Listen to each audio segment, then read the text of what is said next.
ঘরের দরজায় যে দোয়া লিখে রাখলে কেউ জাদু করতে পারবে না।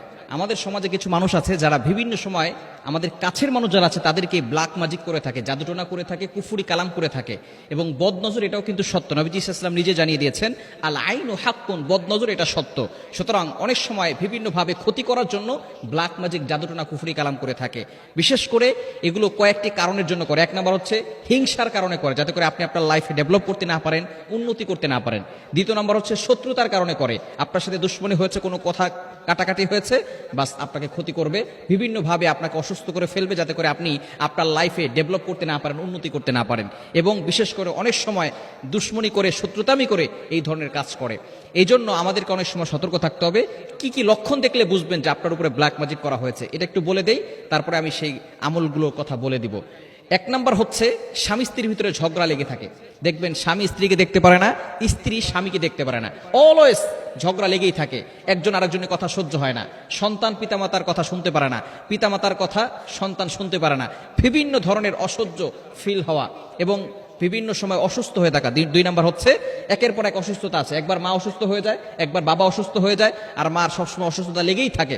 কারণ তারা টার্গেট করে ঘরের ভিতরে যিনি মহিলা আছেন তাকে যদি অসুস্থ করে ফেলা যায়, তাহলেই কিন্তু ওই সংসারের ভিতরে আর উন্নতি করা সম্ভব নয়। কেননা ঘরটাকে সুন্দর করে সাজিয়ে গুছিয়ে নারীরাই রাখে। সুতরাং অসুস্থতার প্রবণতা যদি বেড়ে যায় এবং বিশেষ করে মাথা ব্যথা করা এবং ঘরের ভিতরে ভালো লাগে না, কোনো কিছু করতে ভালো লাগে না, ইবাদতে মজা আসে না এবং কারোর সাথে কথা বলতে ভালো লাগে না, মেজাজ খিটখিটে হয়ে যায়, এই ধরনের আলামত যদি আপনি দেখেন তাহলে মনে করবেন যে আপনার ঘরের ভিতরে কেউ হয়তো ব্ল্যাক ম্যাজিক করে, জাদুটোনা করে, কুফুরি কালাম করে আপনাকে ক্ষতি করতে চাচ্ছে। এজন্য আপনার ঘরের দরজায় এই আয়াতগুলো লিখে সেখানে টানিয়ে রাখবেন। বিশেষ করে ঘরের ভিতরে এগুলো টানিয়ে রাখবেন, অথবা এগুলোকে কাগজটাকে ভালো করে লেখার পরে সেই কাগজটাকে ভালো করে পেঁচিয়ে তারপরে সেখানে কোনো জায়গায় রেখে দিবেন।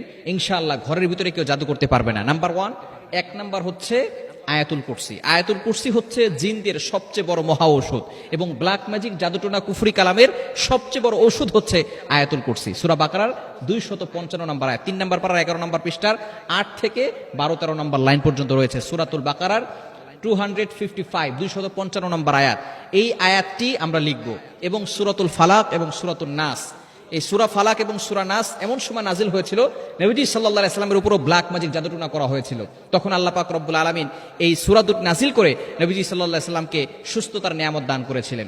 সুতরাং আয়াতুল কুরসি লিখবো এবং সূরা ফালাক, সূরা নাস, সূরা ইখলাস লিখতে পারেন এবং সূরা বাকারার শেষ দুইটি আয়াত, এগুলো যদি আপনি লিখে আপনার ঘরের দরজার আশেপাশে রাখতে পারেন, ইনশাআল্লাহ কেউ আপনার ঘরের ভিতরে ব্ল্যাক ম্যাজিক ঢুকাতে পারবে না, ঢুকালেও তাদের কোনো কাজে সফলতা অর্জন করতে পারবে না। এবং অবশ্যই যদি এই ধরনের কোনো সমস্যা হয়ে থাকে তাহলে আমরা 5 ওয়াক্ত নামাজ মাস্ট বি পড়বো, ঘরের ভিতরে অপবিত্র কোনো জিনিস রাখবো না, মূর্তি, এরপরে বিভিন্ন ধরনের পুতুল, এরপরে কোনো ছবি টানিয়ে রাখবো না এবং বিশেষ করে টিভি, টেলিভিশন এগুলো চালানো যাবে না, হারাম গানগুলো এগুলো শোনা যাবে না।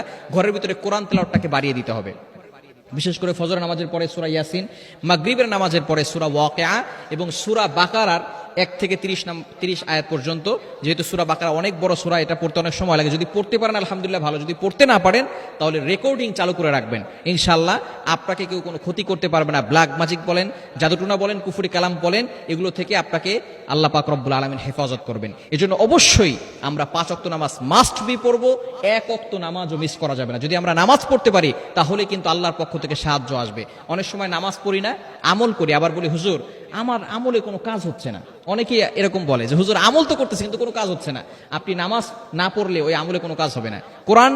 কোরআন দিয়ে আমল করবেন, কোরআনিক আমল করবেন, কিন্তু যদি আপনি নামাজ না পড়েন তাহলে ওই আমল দিয়ে কোনো কাজ হবে না। এজন্য অবশ্যই 5 ওয়াক্ত নামাজ মাস্ট বি পড়তে হবে। এবং দ্বিতীয় নাম্বার শর্ত হচ্ছে হারাম খাওয়া যাবে না।